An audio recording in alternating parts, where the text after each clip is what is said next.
అంటే 'అల్లు ఎక్కడ అర్జున్' అరెస్ట్ వెనుక ఏపీ గవర్నమెంట్ పెద్దల హస్తం ఉంది చంద్రబాబు హస్తం అనుకుంటున్నారా? ఉందని అనుమానం నాకు. ఎందుకంటే హ్మ్. ఇంత అర్జెంట్‌గా ఒక పక్క 2.5 కోర్ట్‌లో ఉంది. కోర్ట్‌లో ఉంది తెలుసుకొని సెక్షన్స్ చూస్తే నాన్ బెయిలబుల్ 10 ఏళ్ళు జైలు శిక్ష హ్మ్. ఏమిటి ఎట్లా పెడతాడు? అతను ఎట్లా కారకుడు ఆ చావుకి? హ్మ్.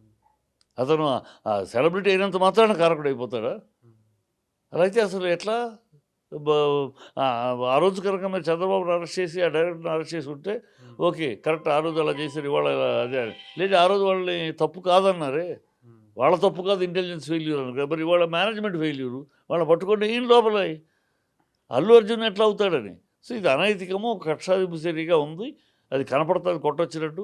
2.5 కోట్‌లో ఉంది. 2.5 కోట్‌లో తీర్పొచ్చేదాకా ఆగొచ్చు కదా! హ్మ్. అది కాకుండా వాళ్ళు చేసేసి, అరెస్ట్ చేసేసి ఆడిని లోపల పెట్టేయాలి. హ్మ్. ఎందుకు ఎలాగైనా పెట్టాలనే తీర్పు కనపడతాది. ఎందుకంటే, ఆ కోర్టు తీర్పొచ్చి 4 గంటలకొచ్చినా జడ్జి గారు సంతకం పెట్టడం 5 గంటలకి నుంచి 5కో, 6కో ఆయన అక్కడి నుంచి దిగినాకే పెడతాడు సంతకం. హ్మ్. అక్కడే ఉండగా ఇంకో కేసు నెక్స్ట్. ఈ కేసు అవ్వగానే జడ్జిగారితో ఓ కేసు అయిపోగానే నెక్స్ట్ కేసు నెక్స్ట్ వస్తారు. Next number పిలిచేస్తారు.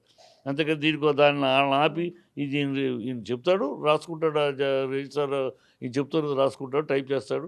టైప్ చేసి రెడీగా పెడతాడు టేబుల్ మీద. ఈయన టేబుల్ మీద నుంచి జడ్జి స్థానం నుంచి దిగినాక లోపలికెళ్ళి సంతకాలు పెడతారు. అయి పెట్టి వచ్చేటప్పటికి 7 సో, 7 అయ్యేటప్పటికి జైలు గోడలు, ఆ తర్వాత జైలు గేట్లు తీయరు. హ్మ్. సో, ఇవాళ ఉండాల్సిందే లోపల.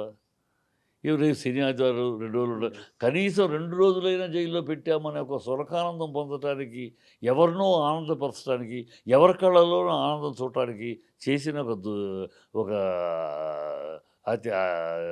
అనవసరపు పని, ఒక అజెండాగా కనపడతాను.